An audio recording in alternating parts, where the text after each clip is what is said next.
వి gold trusted gold buyers తాకట్టులో ఉన్న బంగారాన్ని విడిపించి ఈ రోజు ఉన్న మార్కెట్ ధరకే కొనబడును.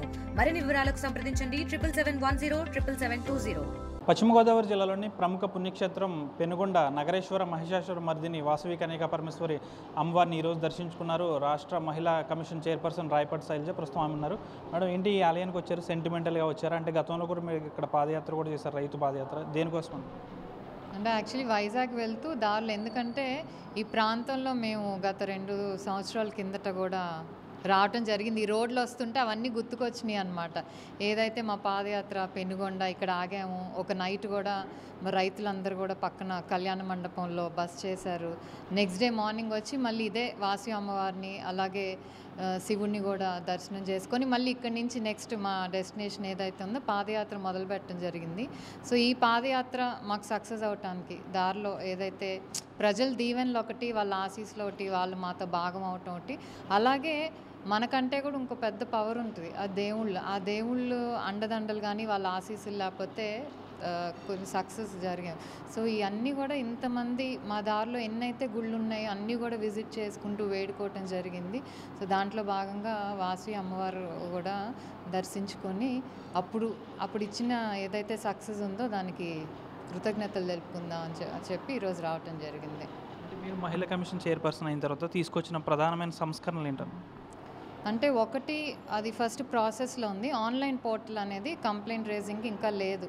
యాక్చువల్లీ ఒక వెబ్సైట్ లేదు, ఆన్లైన్ పోర్టల్ కంప్లైంట్ రిసీవ్ ఎందుకంటే అందరూ మన దగ్గర రాలేరు, అందరూ లేదు. అట్లీస్ట్ ఆన్లైన్ పెడితే దూరం నుంచి ప్రాంతాల వాళ్ళు కూడా మరి కంప్లైంట్ చేయటం ఈజీగా ఉంటుంది. ఇంకోటి ట్రాకింగ్ అనేది ఈజీగా ఉంటుంది. వాళ్ళు ఎక్కడి నుంచి అయినా వాళ్ళ కంప్లైంట్ స్టేటస్ ఏంటి ఇదంతా కూడా చూసుకోవటం ఉంటుంది. ఇంకోటి పాష్ అంటే కాలేజెస్లో కొన్ని వర్క్ ప్లేసెస్లో లైంగిక వేధింపులు అనేవి కొంచెం జరుగుతున్నాయి, మా నోటీస్కి వస్తున్నాయి.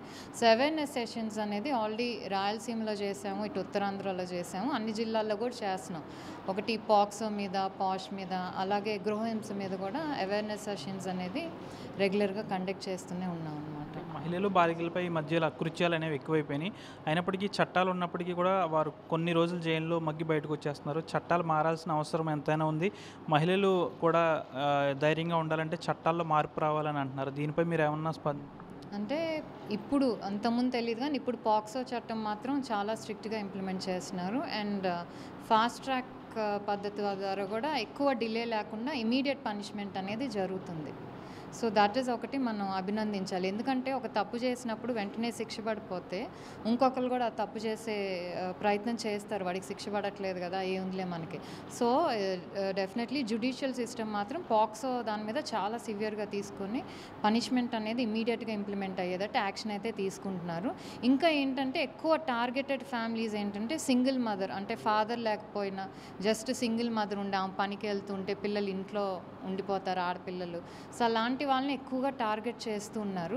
సో కొంచెం ఆ సిస్టమ్ని ఎలా స్ట్రెంగ్తన్ చేయాలంటే మనకి ఎంఎస్కేస్ ఉంటారు పోలీస్ వీళ్ళు, అలాంటి వాళ్ళని కొంచెం ఏంటంటే ఒక కన్నేసి ఉంచి వీళ్ళు ఎలా ఉన్నారు అనేది ఒక డైలీ రొటీన్ ఒక మానిటరింగ్ అనేది ఎలా చేయాలనేది వీఆర్ థింకింగ్ అబౌట్ ఇట్. ఎందుకంటే కేవలం ప్రభుత్వం చేస్తేనో లేకపోతే మేము చేస్తున్న సరిపోదు, అందరు కూడా ఒక బాధ్యతగా తీసుకోవాలి. స్కూల్స్ నుంచి, కమ్యూనిటీస్ నుంచి, పేరెంట్స్ కూడా ఏంటంటే ఇప్పుడు మీరు అన్నది ఏదైతే దాడులు జరుగుతున్నాయో అవి యాక్చువల్లీ తెలిసిన వాళ్ళ దగ్గర నుంచే జరుగుతుంది.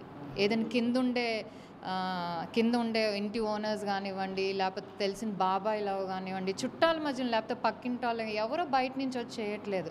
మన చుట్టూ ఉండే వాళ్ళే ఆడపిల్లల మీద అన్యాయం చేయదు. ఎందుకంటే నమ్ముతారు, వాళ్ళు మన వాళ్ళే కదా అన్న నమ్మకాన్ని వాళ్ళు దాన్ని ఇదిగా తీసుకుని బెదిరించే పిల్లలు తెలియదండి, బెదిరిస్తారు, జరిగింది చెప్పరు, కొంతమంది ధైర్యంగా వచ్చి చెప్పచ్చు.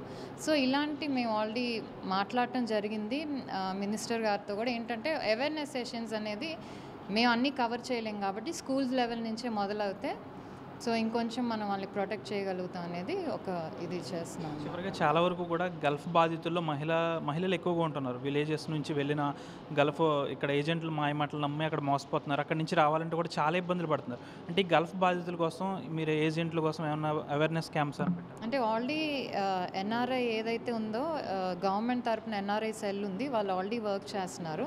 ఒకవేళ మా దగ్గరికి వచ్చినాయి కూడా మేము ఏంటంటే వాళ్ళకి డైవర్ట్ చేయటం, లేకపోతే వాళ్ళ వల్ల కూడా అవ్వకపోతే అట్లీస్ట్ ఇంకా హయ్యర్ లెవెల్స్ అంటే ఇంకా గవర్నమెంట్ మినిస్టర్ల దగ్గర తీసుకెళ్ళి కూడా చేయటం జరుగుతుంది. ఎందుకంటే ఎక్కడ ఎవరున్నా వాళ్ళొక జీవనాధారం కోసం వేరే దేశాలు వెళ్ళిపోయి అక్కడ ఇబ్బందులు పెట్టడం అనేది రైట్ కాదు. ఫ్యామిలీని పోషించడానికి వెళ్తున్నారు, వాళ్ళని కూడా ఎలా కాపాడుకోవాలనేది కూడా మా మెయిన్ ఉద్దేశం. దాని దిశగా కూడా మేము వర్క్ చేస్తాం. చివరిగా రాయపాటి శైలజ పొలిటికల్గా కూడా బాగా యాక్టివ్గా ఉంటున్నారు అని బయట టాక్. అంటే వచ్చే ఎన్నికలు ఏమన్నా మీరు ఏమైనా పోటీ చేసే అవకాశం ఏమైనా ఉంటాయి?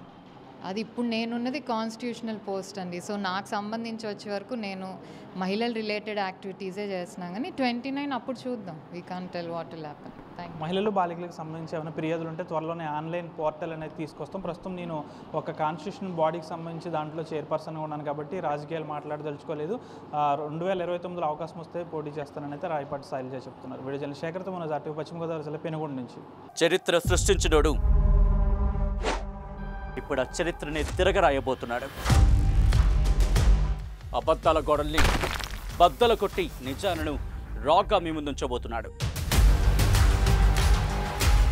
నిజమైన వార్తల కోసం వెంటనే డౌన్లోడ్ చేసుకోండి రా యాప్ని.